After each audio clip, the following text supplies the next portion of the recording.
Hello, welcome to Hanging with Hexwave. Today we're going to talk about the T1 MIDI controller from Torso Electronics. It's amazing and I just got it, and I just want to talk about the top 7 things that I like about it, I guess. People like lists, right?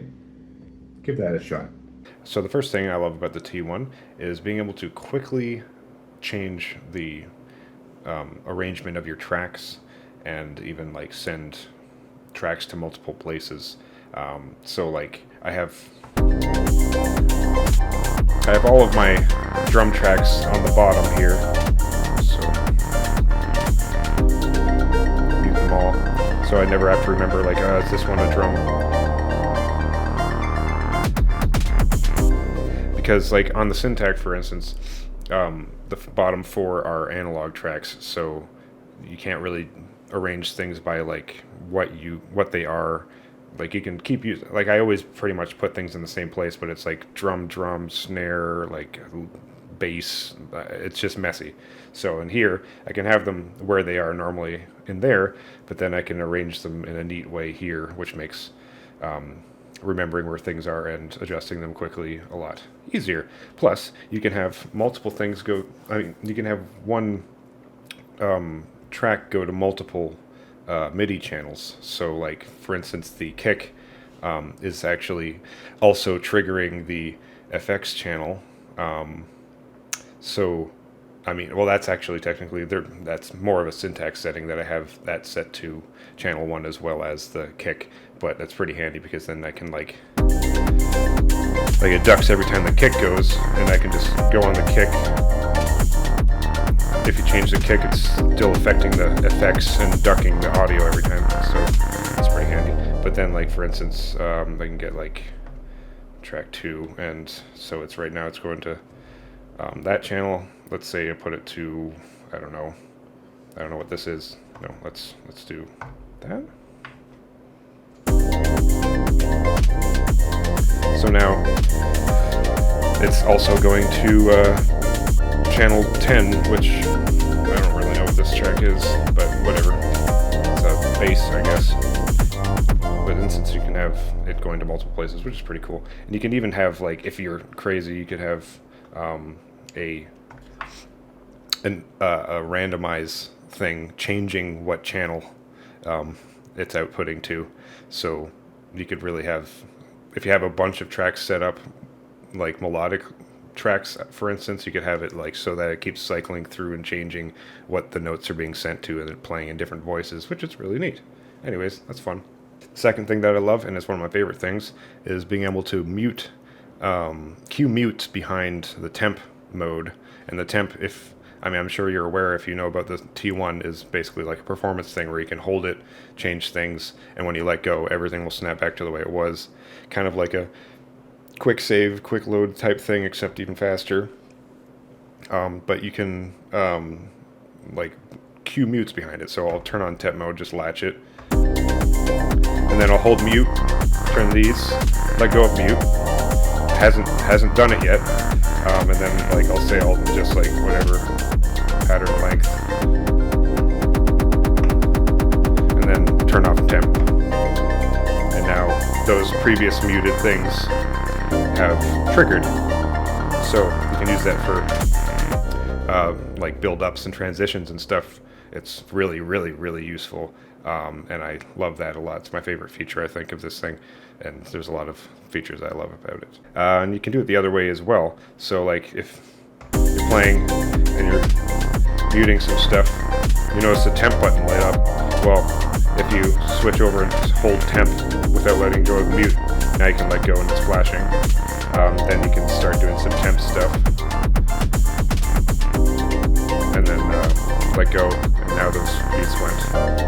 And the final thing is if you're doing a temp here,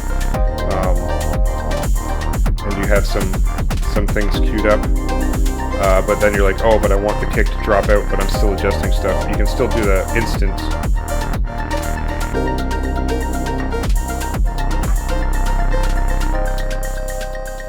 So you can still do the instant mutes, which is control mute. Takes a bit of finger kung fu, but it's not really that hard. They're both right there. You can even slide them both with one finger if you got wide enough fingers. The third thing I love is that you can quantize anything to scales, so like if you have machines like Elektrons where you can't, so you can select scales on these and put in notes with the keyboard for scales, but if you then turn the pitch knob or anything, it does not quantize to the scale, and it sounds terrible, and no one ever wants to use that. So with these, you can quantize something to a scale, and then you can adjust pitch, change all these things for like voicing range, to make like progressions, and easily set up like chord progressions or art progressions or whatever you want, and it will always stick to the scale. And there's a bunch of scales in it already that you can just snap to quick. Just chromatic is for no scale, basically. Major, minor, pentatonic, Hirayoshi, I think, Iwado, and Tetra. And then the last one is user, so you can actually do that and then make any scale that you want. So if there's one that you don't have here on the quick buttons, you can just, so I have these two both selected, so let's just choose Iwado, whatever. So now both of these are locked to Iwado, and then if I just go into pitch, all the notes that you can't put in are light blue, and then the dark ones are ones in the scale. So now they're all set to, it's set to a chord right now, but let's change the voicing mode, or the voicing style. So now everything is just playing things in that scale. You can change like the harmony.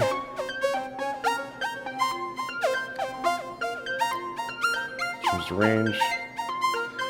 And no matter what you do, it'll stay in the scale. Very cool.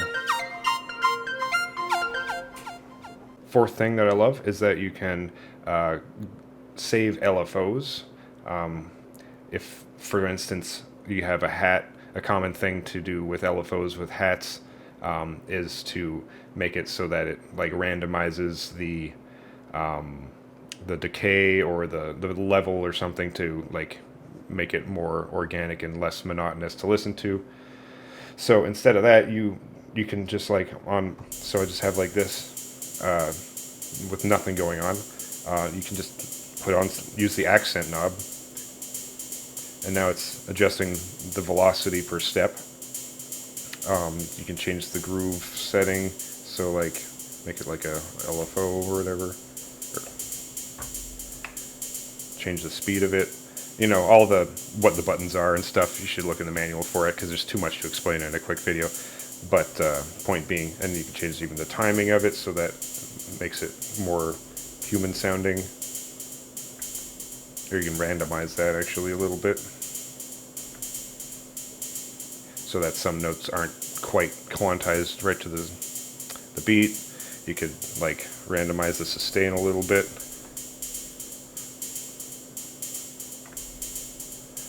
So some hits are going to be, you know, a little shorter. Maybe make it the other way. Anyways, you get the point. You can save a lot of steps with things like that.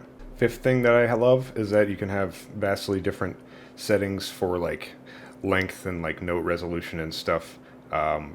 Whereas it's pretty limited in like Elektron things. And again, this isn't a Elektron bashing video. I love Elektron stuff, obviously, but there's some limitations which this thing really gets around.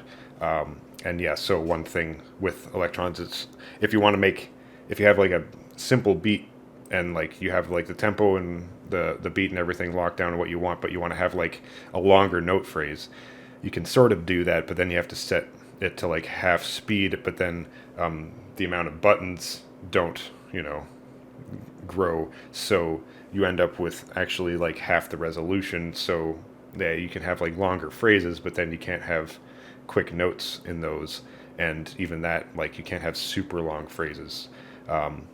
In this, each track can have its completely on different settings, and you can use the quantize. So quantize here is basically like the setting of when it'll reset. So like if you have a pattern queued, your quantize, you could have it set to 16, so after 16 bars it would go to the next pattern that's queued, or whatever you want. But back to what I was saying, like for instance, this playing, I could use the division, which just changed the note division, and raise that up to 64th notes, and then you could even add repeats, which makes it insanely fast.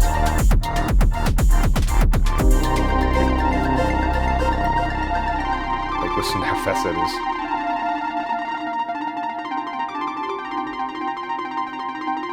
Oops. And it goes the other way too. Obviously, you can make things insanely slow and take forever.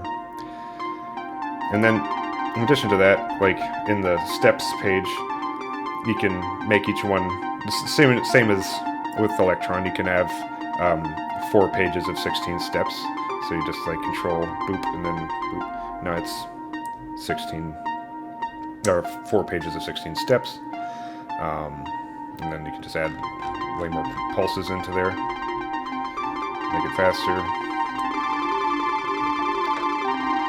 And you can also, you have the cycles thing, which is basically like,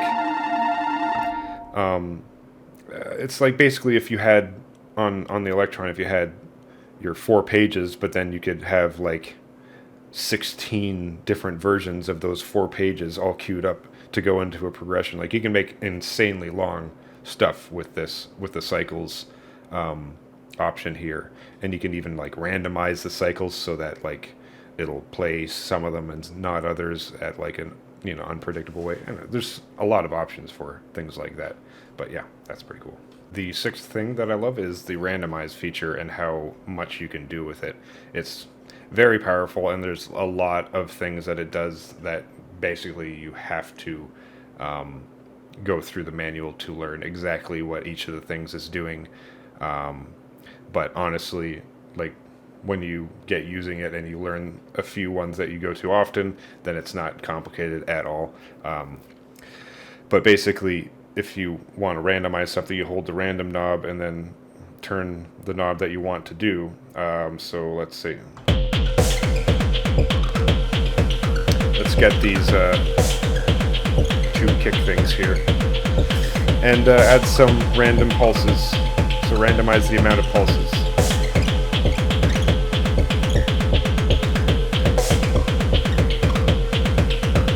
So you hear it changes once per cycle. So you see the cycles.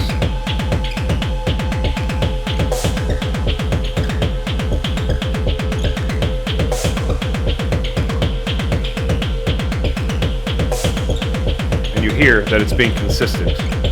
So on this one it'll be different. Back to normal.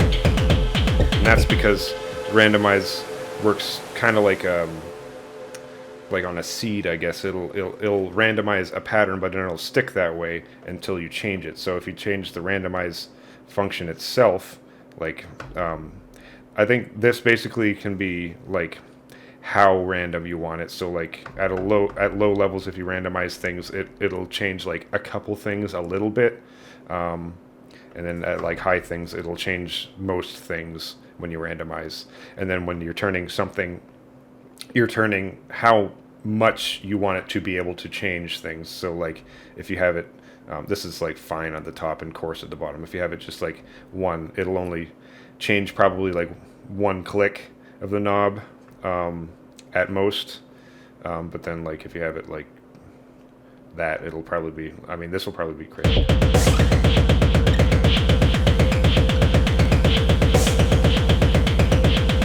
Yeah, so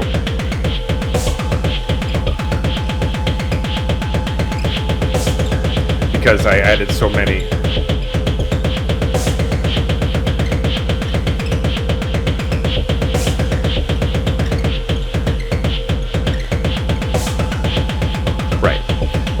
So let's lock this in here. So the other thing with random is if you have it randomized, so I think if I had it a max, I think it'll keep changing actually. But then like if you like a randomized pattern, you can put it back to 0, which is when everything's blue, and that will lock in that pattern. So now you'll hear like it's randomized, but it'll be the same every time until I change the randomization again. So that is very useful. And all of these randomization things are bipolar. So I think with pulses, it'll add some, and the other way it'll take it away. I might be wrong, but again, that's a manual thing.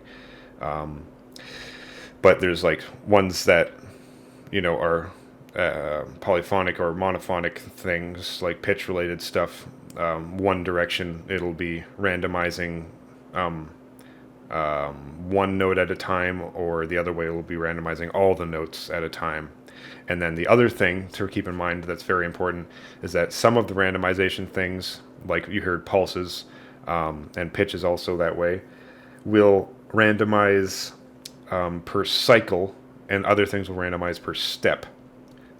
So like that is per cycle, so that means every time, it's basically a cycle is a bar, so each bar it'll change that parameter by whatever amount, versus some of the things are per step. I think maybe sustain might be one of them, and probably repeats.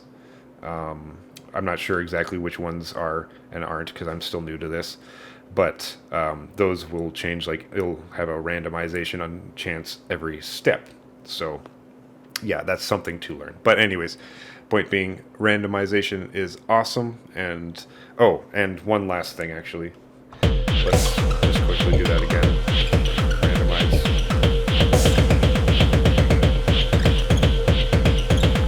So with any randomization thing, I actually just blocked that in.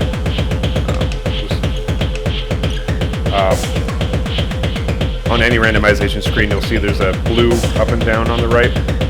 That will basically nudge the randomization pattern. So if you like something that randomization has generated, but it doesn't quite sit right, like maybe a melody or something that is generated, you can use that and it'll nudge it slightly. So it'll keep the same pattern, but it'll just shift it. So that is really cool. Once you know how to use that, that can like really help.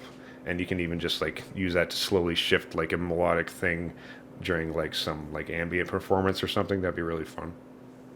All right, and the seventh thing that I really love about this, we were kind of already dipping into it with the last point, with the pattern that I changed to here, but just how easy it is to add like polyrhythms and just cool rhythmic stuff in general, and just shift the whole like feel of a pattern, like just like with a quick little tiny knob twist, or with like randomization to have it constantly shifting itself.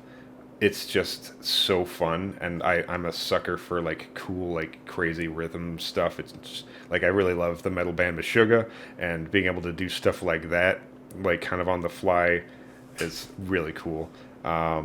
So you can like add the pulses like I was doing.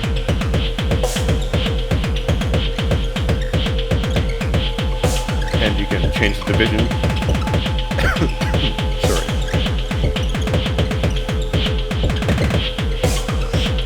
That example. But you can like reduce the amount of steps, which will keep the same pulses. And this is like basic Euclidean stuff that is in a lot of devices. But say like for instance the rhythm just got a Euclidean mode added, and it's not nearly like, I had the rhythm for like a day and I decided it wasn't for me, but it has that mode in it, and it's not nearly as quick and easy to change things on the fly as it is with this. So it's really awesome that you can use this to make anything into a crazy Euclidean sequencer. Plus, like, this has layers on it, like the randomization and the cycles, and then like all the other stuff that most devices don't have. So I don't know, it's just really fun. I have so much fun playing with this live, and I mean in my room by myself playing and recording. I do not play live, but yeah, fun stuff. Just one last like tip that I found is pretty useful. Say you're playing and you like mess everything up. Oh no. I forgot to hit temp. Everything's messed up. But you can actually just reload the pattern while it's playing, and it doesn't miss a beat. It just keeps going. So now that works if you saved after you changed to that pattern, because otherwise, let's say I switch to this pattern, do the same thing. Let's just pretend that I'm in the thing where this will sound normal. Let's mess this up. Now go to load that. Reload bank. It changed back to the other pattern. So it will always, there's no way to reload a specific pattern. It'll only reload the bank. So it will load the pattern that was selected the last time the bank was saved. So if you want to be able to reload in a performance, then just when you change patterns, just remember to see if you hold bank, it's red, indicating that something has been changed. So you can just save, and now it's saved, changed to that pattern.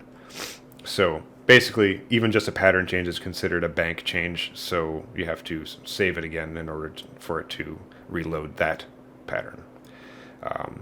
I wish that they would change that and let you just kind of reload into like maybe like hold bank and pattern and reload, but like if you do that, it'll just queue it up. So it doesn't reload the pattern. So I wish that they would change that so that you could reload the bank, but directly into whatever pattern you want. That would be useful to me. And the only other like negative besides that I can think of is the tempo is a little difficult to dial in, because like I know this, I think this is 120, but like each of these is like 16 BPM. So like for instance, if I go to that one, I can see on my machines that it's 56 BPM. So if I want to do 60, I have to select that and then click it 4 knobs. And I apologize for the pattern, that is not correct for this speed, but now it's at 60. So I wish there was a way to quickly dial in a specific tempo, like maybe like holding tempo and then these turn into numbers and it's like 1, 2, 0 or something like that. That would be handy. But other than that, and tempo is saved per bank, not per pattern. I don't like that, because then if you have 2 patterns that are supposed to be 2 different speeds, you have to switch to the pattern and then change the tempo, unless you have an external clock controlling things. But I mean, the point of this to me is that I want this to control everything. So it would be nice if patterns stored the tempo. But besides that, I love everything about this, and it's going to be great. You can use this to control anything, so I figure even if there's gear changes, I can't see getting rid of this thing because it can be used to control anything, unless it doesn't take MIDI. Then see you later. Anyways, thanks for watching. I hope this was in some way useful. I recommend this if you don't have one, and if you have one, I hope this helped you in some way, or that you just liked watching it because you like watching people talk about pieces of gear, because you live in that same weird hole of the internet that I do. And yes, I have an album I just put out if you want to check that out. There's lots of other videos on my channel if you like this, just talking about gear, and there's tons of jam videos. That's like the main part of it. So like if you like my music, then there's lots of music to listen to. So thank you very much, and have yourself a wonderful, wonderful day.